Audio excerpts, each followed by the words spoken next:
屏东的警察局最近的掠毒，昨昏就一概掠到2个卖毒嫌犯。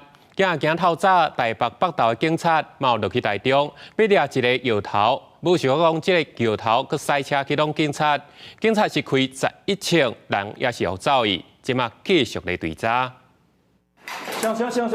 警方来到徛街破门，屏东警方进前办毒品案件，追查发现一个王姓摇头，疑似随时拢有炸枪。经过长时间的调查，找5到嫌犯高雄的徛街将人掠到，续来搁到屏东等地掠到同款涉枪斗案的蒋姓共犯。起获黑色改造枪支、子弹、安非他命及大麻等物品，另于长治乡产业道路旁。 查获有人中性犯嫌持有银色改造枪支、子弹、安非他命等物品。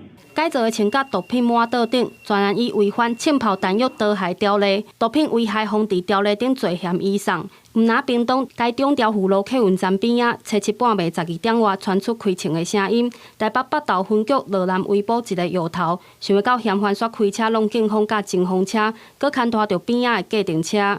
因情况急迫，并有危害公众及警方安全，员警立即朝犯行车辆射击11枪，现场未有民众及员警受伤。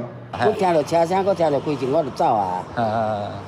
无再先顾车，顾车顾命较要紧啊。司机甲旅客拢真惊吓，客人车慢马互嫌犯弄歹去，路边公车站牌嘛互弄倒，现场乱七八糟。因为嫌犯开车逃走，北投分局嘛通报警政署，甲全国警察机关查人围捕，目前由专案小组查缉当中。记者陈焕武、柯正俊屏东台中报道。